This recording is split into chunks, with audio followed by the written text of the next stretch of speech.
so now we're looking at finger DIP flexion. Well, we have, you could put PIP and DIP there together.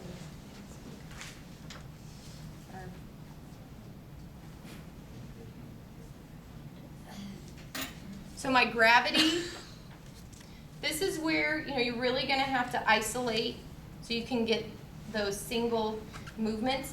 So this is DIP, distal, DIP flexion. This is my PIP when I'm going to do PIP flexion. For both of these, against gravity and gravity eliminated will be the same testing position. Right? So against gravity for DIP is going to be right here in supination. Right here in supination. I'm going to stabilize. I need to stabilize, if I'm doing DIP, I need to stabilize the PIP, right? And possibly the MP to make sure that we're only getting an isolated DIP flexion at that time. Okay, and come up. So this is a very small movement if you need to stand up and look at it, or do it on your own hand right now.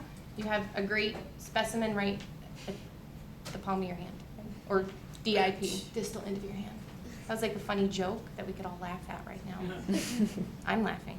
All right, so now I'm going to apply pressure at that distal end of the DIP. Pretty much it's pad to pad, my finger pad to their finger pad. I mean, unless you have, right, the Hulk. Maybe I need to use my thumb for him, I don't know. Usually my index finger is what I'm going to be doing. So I'll go to each finger for that.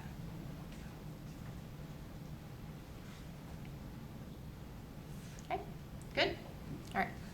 All right, so for PIP flexion, same thing. Oh, now gravity eliminated for this is going to be neutral to rotation. When I'm saying neutral to rotation for the hand, I'm saying neutral to supination or pronation. I'm neutral to both of those movements. Stabilizing is pretty much the same here. There you go.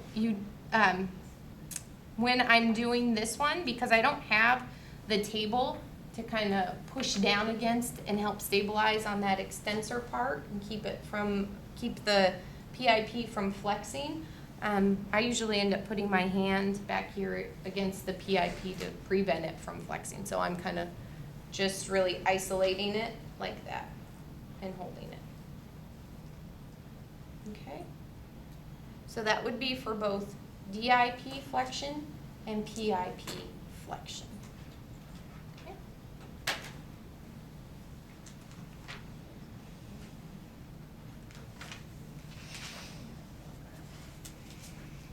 And so here, and this is the next one is the MP flexion.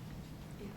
So they've isolated in your Trombley, they've separated out the two movements of the lumbrical grip, right? MP flexion and PIP extension. Yeah? You wouldn't test extension otherwise of any of the PIP or the DIP. Okay?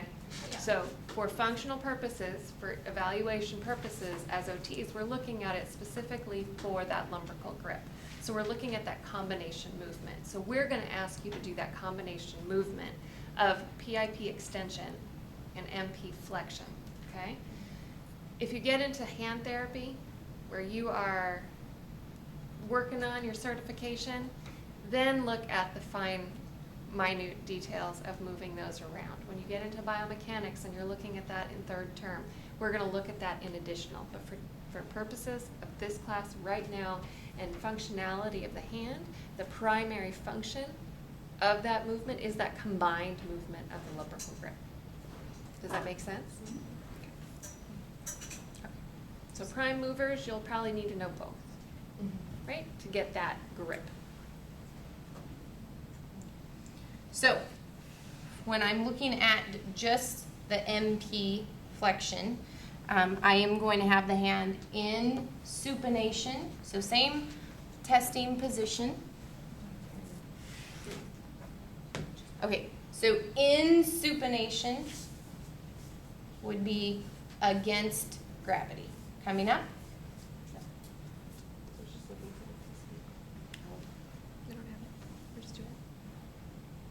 It might be one of those. I'll stabilize in the palm of the hand. I may need to put my hand down here to help push against, stabilizing here. I'm going to ask them to come up with each finger for MP flexion for each one. My resistance is going to be applied at the distal end of the phalanx here, right below the PIP. Look at that. I know, I'm sure it might be. Okay. All right, so stabilizing here, and I'm going to have you come up, flex. Good. Yeah, and flex. Good. And here, and here. Okay, so I go through each one. That's in against gravity position. My gravity eliminated position is again in a neutral rotation and a supination pronation in this position right here. This takes gravity out of the picture for that isolated movement. Okay? All right. The next movement